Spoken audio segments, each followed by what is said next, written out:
Hi, welcome to this Practical Action Schools online workshop. My name's Angharad Pass and I'm a primary school teacher in Leeds. I'm also an educational consultant and I'm a trainer for Practical Action. Today we are going to look at Practical Action and the resources that are available for learning both in schools and at home. So the first thing I'd like you to think about is what you already know about Practical Action. Some of you might come to this session with some prior knowledge of Practical Action as an organisation, or possibly some of the resources that are available. And some of you might come with no prior knowledge, and this might be completely new to you. Today's session is going to go through some of the resources that are available for you, so you're able to find and use these, and use them both in an in-school context, but also in a home learning context. So Practical Action is an international development organisation, and it puts ingenious ideas to work so that people in poverty can change their world. And the school's resources are free educational resources to support STEM learning using a global context to engage and inspire young people. The resources are linked to the curriculums. So they're linked to the curriculum for Scotland, England, Wales and Northern Ireland. And there's a really useful document on the website that's really concise and it shows where the different resources fit into the curriculum. Now they are adaptable and can be used with different ages, but this is a really good starting point. So if you're looking at home learning, this would be a good place to start thinking about what ages you're wanting the resources to be suitable for. But as I say, they can be adapted. So the Practical Action website is really easy to use and really simple to navigate, and we're going to have a quick look at that now. So as you scroll down, you can see that the resources can be searched in a variety of different ways. You can look at the resources in terms of age, category, which could include looking at videos, posters, it could be the type of resources you're looking for, and the ones we're going to be focusing on today are the STEM challenges. But you can also search by subject. So it could be curriculum subject in school, for example, biology and chemistry, but it also could be the subject of the resources, for example, food and agriculture, flooding and farming. And if you know the name of a resource, you can search directly here and that will bring up the resources that you are looking for. So if you scroll down, there are some certain pages that this links you to.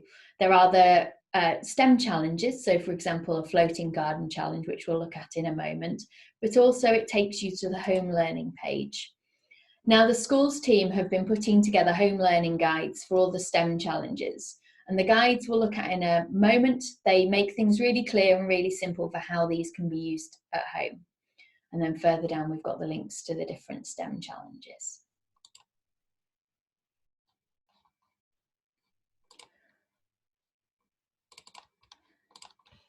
Now, all of the STEM resources are linked to the Sustainable Development Goals. And if you're not aware of the Sustainable Development Goals, they came about after a meeting in 2015 where the UN called together around 30 countries and the leaders from those countries, including the UK, to try and work out how best to solve some of the world's biggest problems. And they identified 17 goals which they wanted to use to end poverty in the world. And the aim is to end poverty in the world using these goals as drivers by 2030. Now, many governments and also organisations and charities such as Practical Action are working towards these. And many schools are starting to use these goals as focuses for curriculum in terms of planning new curriculum or driving curriculum forward. There's also a really good guide that Oxfam have produced for teachers, which can be downloaded from the Oxfam website as a PDF. It's an Oxfam teacher's guide. It's got lots of other useful information that links to the Practical Action resources. Now, Practical Action resources are all linked to the Sustainable Development Goals, and as they've been going through, they've been tying them in so that the goals link into the STEM challenges. Now, this is a really nice starter for a lesson, but also I usually use this in a workshop to get teachers to start thinking about what science topics these images could be used for, and therefore what science could we do using some of the Sustainable Development Goals and the projects that Practical Action are involved with. Now we're going to go through some of the STEM challenges. This isn't all of them, but it's a selection to give you a feel for the activities that there are available. The first STEM challenge is the Floating Garden Challenge, and this is based on a project in Bangladesh where farmers were growing crops on land that gets flooded and thinking about how you can do that and how it makes it possible. Now, this is a really nice one for a home learning activity because it could be done in the paddling pool or using a water tray. Beat the Flood is also set in Bangladesh, and it's thinking about how you can build and flood-proof buildings and thinking about the absorbency and the strength of the materials that are used to be able to build a house that will beat the flood. Then you've got the Squash Tomato Challenge, which is based on a project that was in Nepal, thinking about how tomatoes could be moved down the mountainside without them getting squashed. And it's using DT skills, it's using engineering skills as well. Then we've got Regreen the Desert, which is looking at combating climate change by building an irrigation system which will provide water for crops that have been affected, caused by the climate change. And this is based on a project in the Sudan. Then you've got the Wind Power Challenge, which was the first ever challenge that Practical Action produced. And it was to design and make a simple wind turbine. And the aim is to move a cup using that turbine. Then we've got Stop the Spread. Now, this might be a little bit close to home at the moment, but it's certainly very relevant.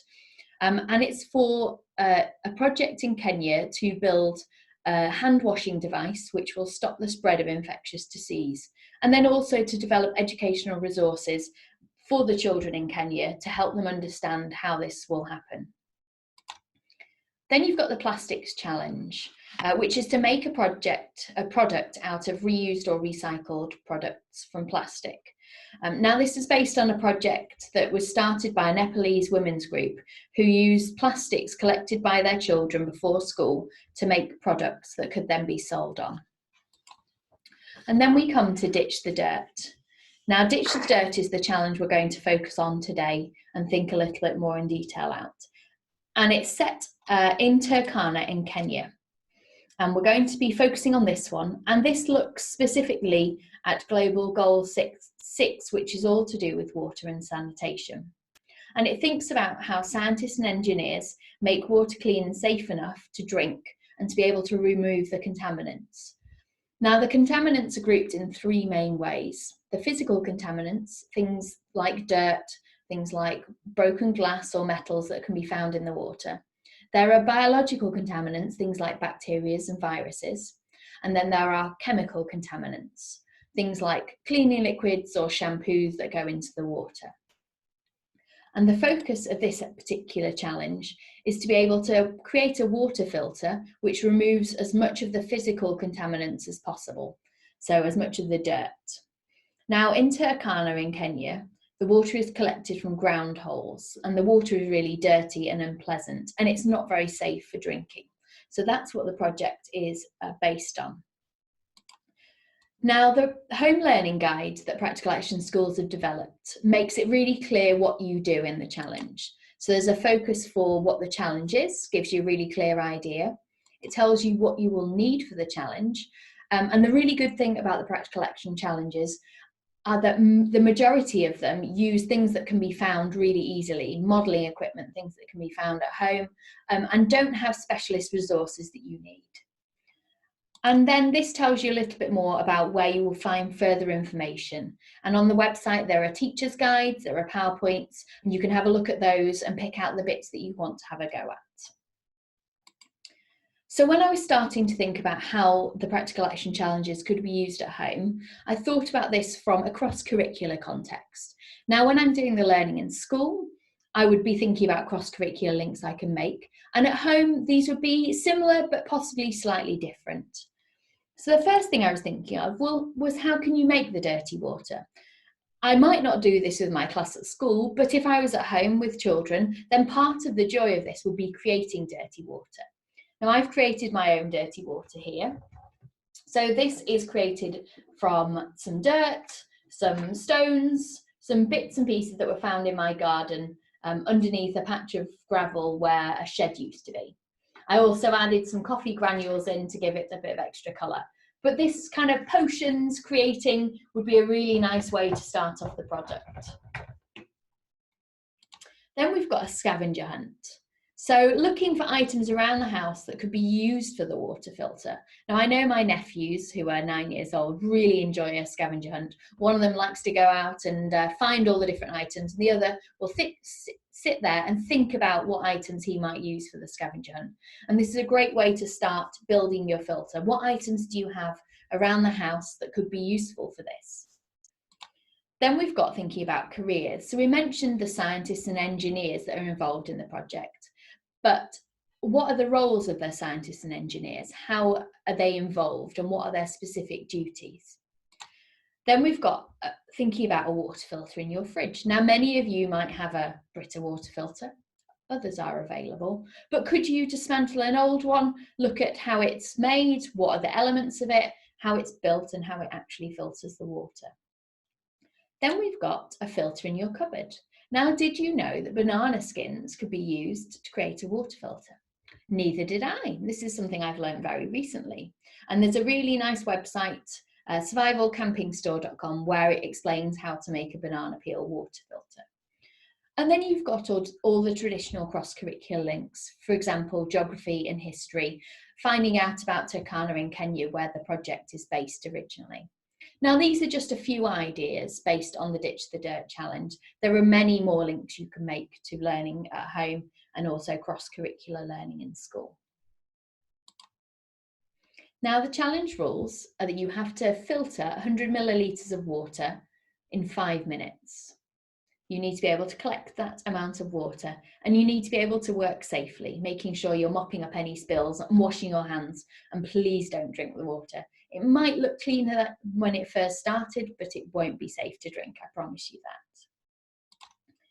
So initially you're going to need to grade the water that you've got, the dirty water that you're starting with. Now, scientists use a variety of different methods to do this. And what we're going to do is we're going to use 3 different things. We're going to think about the odour, so what the water smells of. We're going to think about the appearance and describing it. And then we're going to use a water grading strip to grade the water from clear, 0, to very dirty, 4. Now, this gives you a starting point, something to work with, so you can see whether your water filter has made any difference. Once you've graded your water initially, you're given time to experiment. So you have a go at using different resources to try and make a water filter. Now, the basic design is using a plastic bottle, ideally a 2-litre one, something like this. And then you cut your plastic bottle so that it's in 2 parts. You've got the top part, which you're going to turn over and place into the lower part of the bottle. And I'll do a demonstration in a moment. And then you're going to use a variety of different materials to make the layers. Now, I've been on a scavenger hunt around the house and have collected a number of items. So I've got a coffee filter, might be useful, a variety of cleaning cloths, got a duster there as well, and then I've got a pair of tights and I've got some cotton wool. I've also got a tub of gravel and pebble, which could be used as well. Now, as you're investigating, you're going to need to think about the materials you use, but also the order of the layers and the depth of the layers. So how thick are they? How deep are they? And if you're on the website, there's a really nice way of recording your results. Now, you could do this on a hand-drawn table and that would be absolutely fine. But you've got the water before you filtered it and then a couple of iterations of your water filter to see what's working best. Once you've done that, you're then going to build your final filter and then you're going to test it. So you give yourself 5 minutes to filter the dirty water. And the aim is to have 100 millilitres of filtered water by the end of that 5 minutes. I'm now going to have a go at demonstrating putting together a water filter. Now, I'm not saying this is exactly the right way you should do it. There are lots of different possibilities and it really depends on what resources you have available to you. So I've got my 2-litre bottle that I've cut so that the top has been removed. And I'm going to use this to build the filter and then place it in the top of the bottle to then test it out and see if it filters the dirty water. Now, as I said before, I want to look at my dirty water and I want to observe what it looks like. I want to compare it here to my water grading scale. Now, I would say this is on the scale of dirty, not very dirty, but dirty. So I'm aiming to reduce that with my water filter. So I've got a selection of different resources and I'm going to place them into the filter and see whether the layers work, whether it actually filters some of the contaminants out. And so I've got a nice big chunk of cotton wool and I'm going to place that in. This is going to be the base of my water filter. I'm also going to add in some pebbles. And I've got a coffee filter as well. Now I'm going to keep this one simple and we'll see if it works. And then if you were doing the challenge, you would try a different version of it and see if you can improve on it. So I'm going to place my coffee filter in there. And then some of the pebbles I've collected in the top.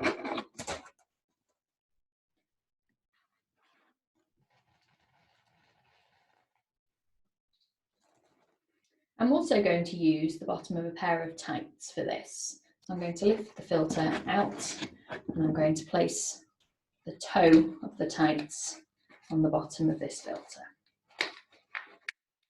Stretch it around.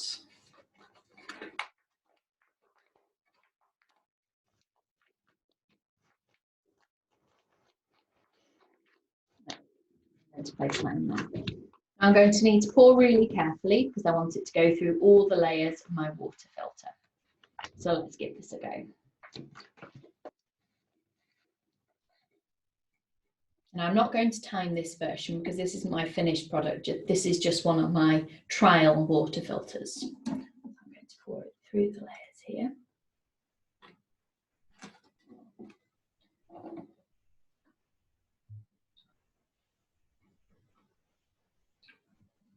Let's see. It takes a few moments. I'm going to add a little bit more in.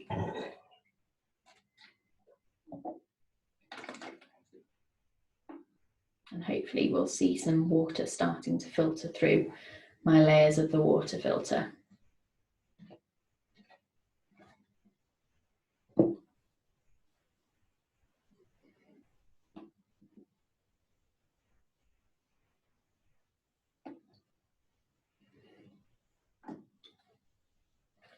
I think the cotton wool is soaking up quite a lot, but we should start to see filtered water coming through and then we'll be able to assess whether the water filter has made any difference. So I'm going to pop that to one side for a moment. We can come back to that and see whether it has made a difference. I might want to change the thickness of the layers, the depth of them, because at the moment it's taking a while to filter, so I don't think at the moment it would filter the required amount in 5 minutes. So I'll pop that to the side.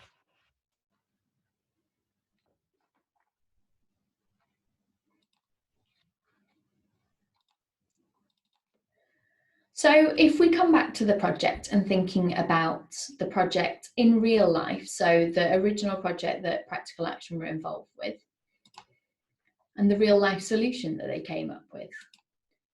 So it is possible to develop something called a biosand filter, and it includes smart technology solutions which solve these. And these biosand water filters have been developed to remove biological, chemical and physical contaminants, meaning the water is safe enough to drink.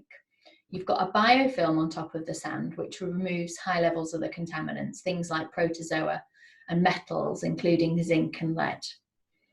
But in Turkana, a different solution has been found, an alternative one. Now, the problem with filtering water, it still means that people have to go and collect the water, and they're tending to have to go long distances to collect the water. And there's so much sunshine in Turkana that engineers developed a solar power pump to pump water from deep underground. And it worked. The villagers in Turkana, they don't have to go on long journeys to find safe drinking water as the water comes deep from underground using this solar powered pump. It can draw 30,000 litres of clean water every day. It can reduce the health and danger risk, and it saves the burden of having to go and collect the water. It means that girls are able to go to school and women are able to have time to grow vegetables and find other work. Now, once you have done your project, there are lots of different ways that you can celebrate the success of it. You can use certificates, and there are some ready produced certificates for each of the STEM challenges on the website, and they're downloadable and you can print them off. You can also be involved in different other projects, such as the Great Science Share for schools. Now, it's the 5th birthday of the Great Science Share. It's been running for 5 years, and it gives children the opportunity to share the science learning that they have been involved with. Now, the theme of this year's is Sustainable Development Goals, so it ties in really beautifully with the resources that Practical Action have. And Practical Action are one of the organisations that are supporting the Great Science Share for schools. Now, starting on the 4th of May, each week is going to be a different theme based on the Sustainable Development Goals and linked in with that people can become involved with. So I'd highly recommend going onto the Great Science Share website and signing up for that. You can also get involved with things like eco schools, and the Practical Action resources work really well in developing the Eco Schools Award and working towards that. Then you've got CREST Awards. Now, these are awards that you can apply for through school, but they can also be applied for from home, so as part of home learning. And even though you're learning from home, you can still be part of the STAR and Superstar Awards if you're in primary school, and also the Bronze, Silver and Gold Awards for secondary school. At the moment, from home, the Discovery Award probably isn't the one that's most useful, but there are some really useful awards and ways you can go through to apply for these. And it's all on the website, the CREST Awards, and also Practical Action website as well. And there's different ways you can get support. So Practical Action, log on to the website. You can get involved with STEM ambassadors, the British Science Association, the Association for Science Education, ASE, and also Engineering UK, who are involved with the Big Bang Fair. You can keep in touch with Practical Action as well through practicalaction.org/schools. There's a STEM Matters newsletter. Practical Action are on Twitter and Instagram and Facebook, and you can email as well. You can also sign up for a newsletter, and if you would like a pack of STEM posters, there's a link here to email schools@practicalaction.org.uk, and if you click onto this, you should be able to access the link. Now we'll have a little look at our water filter and see whether we are seeing any progress here. So let's have a little look. Now if we look back to, you can see that the water has started filtering through and it is looking clearer. So if I'm looking at my water grading strip, here we go. The water is definitely moving towards the cloudy. So the filter is working. It's rather slow, so I'd want to improve the speed of it. So I'd want to think about the depth of the layers, but it's a really good starting point and I'd be able to work from here. So that comes the end of our online workshop. I hope it's been useful in introducing the Practical Action Schools resources to you and a bit about Practical Action as an organisation. There are lots of ways to get involved, lots of ways to be in contact with Practical Action, so I'd highly recommend you sign up for their newsletter and have a little look at the website. Thanks very much.